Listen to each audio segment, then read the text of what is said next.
Les autorités vietnamiennes ont demandé aux fermiers de repousser les semailles du riz jusqu'à la mi-mai en raison de la terrible sécheresse qui sévit actuellement. La zone la plus touchée est le delta du Mekong dans le sud du pays qui produit 90% du riz du Vietnam. Le niveau des eaux du Mekong aurait diminué de moitié. C'est la fin d'un périple de plus de 4000 km pour les eaux du Mekong. Mais les eaux du fleuve perdent leur compas contre celles de la mer, car la sécheresse fait refluer l'eau et le sel qu'elle contient contamine les terres. Duong Tang Tong cultive ces terres depuis 25 ans et il avoue n'avoir jamais connu une telle sécheresse. Ses champs de riz sont asséchés et dans la terre habituellement humide et luxuriante, l'herbe ne pousse même pas. Son bétail ne peut brouter et il risque de ne pas pouvoir cultiver de riz cette année.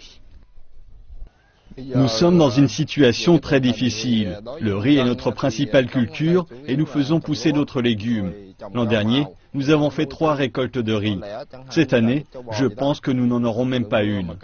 Nous ne pouvons plus cultiver de riz, mais nous sommes fermiers. Que pouvons-nous faire ? Duong Tang Tong est tout de même parvenu à sauver quelques-uns de ses champs en pompant l'eau d'une crique locale.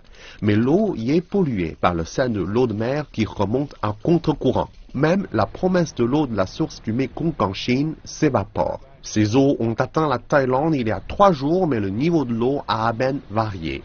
Des projets tels que celui-ci en Thaïlande, où l'eau est pompée du Mekong pour la lutte contre la sécheresse, ont tellement fait baisser le cours du fleuve que seule une petite partie de l'eau arrive au Vietnam.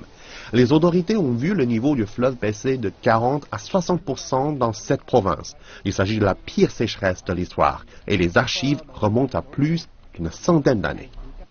De ce que je comprends, la Chine a libéré de l'eau il y a 7 jours, mais jusqu'ici, il n'y a pas de changement. Nous espérons que l'eau claire permettra de chasser l'eau salée.